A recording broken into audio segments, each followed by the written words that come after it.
তৈরি করলাম chicken momo. Chicken momo করার জন্য চিকেনের কিমা নিয়েছি 250 গ্রাম আর 3টা মিডিয়াম সাইজের পেঁয়াজ নিয়েছি। পেঁয়াজগুলোকে খুব ছোট ছোট করে কেটে নেব।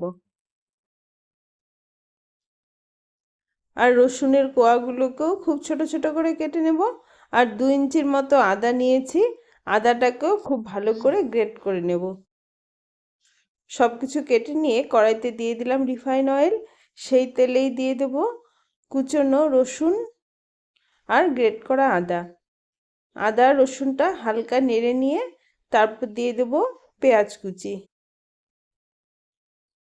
পেঁয়াজ কুচিটা খুব বেশি ভাজবো না, হালকা সেদ্ধ হয়ে গেলেই তারপর দিয়ে দেব চিকেনের কিমা।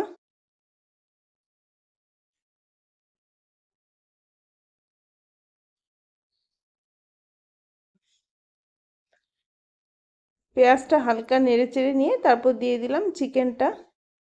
চিকেনটা দিয়ে সব কিছুর সাথে ভালো করে নেড়ে চেড়ে নিয়ে তারপর দিয়ে দেব পরিমাণ মতো লবণ, 1 চামচ গোলমরিচের গুঁড়ো আর 1 চামচ সোয়া সস। সোয়া সস দিলে চিকেনের গন্ধটা থাকবে না। চিকেনে যতক্ষণ জল না শুকোয় ততক্ষণ নেড়ে নেব, বেশি ভাজা করব না। আর 1 কিউব বাটার দিয়ে নেড়ে চেড়ে নিলেই চিকেনের পুরটা তৈরি হয়ে যাবে। মোমোর পুরটা তৈরি করে নিয়েছি। এবার মোমো করার জন্য নিয়ে নিলাম 3 বাটি ময়দা। ময়দাটা ময়ান দেওয়ার প্রয়োজন নেই, অল্প লবণ দিয়ে ময়দাটাকে ভালো করে মেখে নেব। লবণ আর জল দিয়ে ময়দাটাকে মেখে একটা ডো তৈরি করে নেব।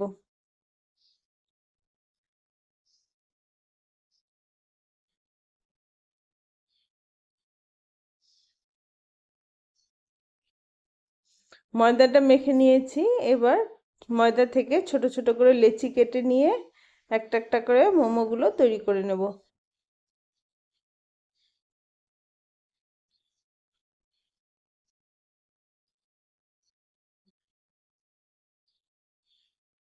মোমোগুলো তৈরি করে নিচ্ছি। আজকে আমি কাঁটা চামচ দিয়ে মোমোর ডিজাইনটা দেব।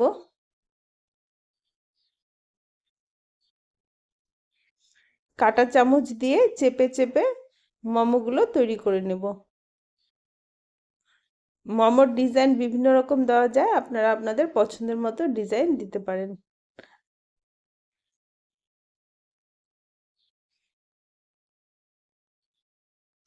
এভাবেই সবগুলো মোমো বানিয়ে নেব।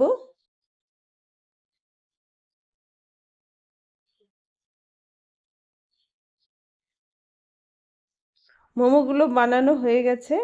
এবার মোমোর পাত্রে অল্প তেল মেখে নেব, সাদা তেল। সাদা তেল মাখিয়ে মোমোটা ভাপে বসিয়ে দেব।